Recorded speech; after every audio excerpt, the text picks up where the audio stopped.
Ini yang perlu saya tanyakan kepada ahli. Ini kasus pembunuhan dan pemerkosaan.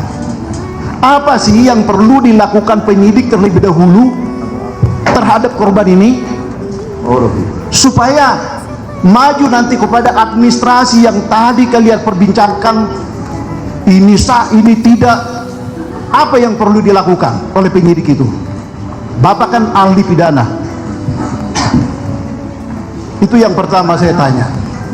Pertanyaan, apa yang perlu dilakukan penyidik itu terhadap kasus ini, TKP ini, korban ini? Terlebih dahulu apa?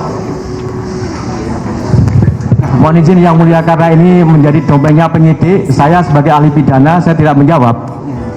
Nah, karena saudara tanyanya kepada apa yang harus dilakukan oleh penyidik, saya bukan penyidik, jadi saya tidak menjawab berkaitan dengan pertanyaan saudara itu. Terima kasih yang mulia. Bapak itu kan ahli pidana pembunuhan, pendapatmu yang saya tanya, ahli. Ahli tadi udah seperti itu, kita tidak bisa maksa. Begini Pak ahli, kasih ahli. Tentunya kan penyidik itu mengolah TKP ini, menentukan korban itu meninggal atau tidak. Selanjutnya diolah TKP itu, korban itu diotopsi enggak? Terus bukti-bukti yang Bapak bilang tadi yang dijadikan barang alat bukti tadi, 2 alat bukti itu, ya, apakah itu ditemukan di TKP? Apakah itu ditemukan di tempat lain? Dan harus berkaitan dengan kejadian tersebut. Apakah sependapat Pak ahli? Gimana ahli? Mohon izin yang mulia, apa yang saudara sampaikan tadi, tanyakan kepada saya, dan saya kira ini sudah masuk ke dalam materi pokok perkara. Saya tidak bisa menjawab itu karena lembaga pra-peradilan ini hanya fokus terkait dengan objek pra-peradilan sebagaimana yang baik, saya lanjutkan Pak ahli.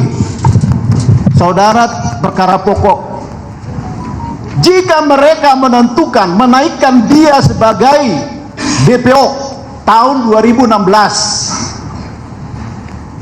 tapi penetapannya tanggal 21 Mei 2024, apakah itu sah menurut ahli? Mohon izin yang mulia, tadi dalam kaitannya dengan putusan pengadilan tadi dijadikan sebagai petunjuk, dan ketika kemudian penyidik menemukan alat bukti minimal 2, meragukan keahlianmu kalau begini.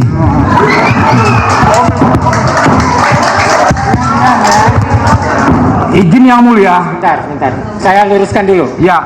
Pokoknya dalam forum ini tidak ada kesimpulan-kesimpulan. Kita juga harus menghargai ahli.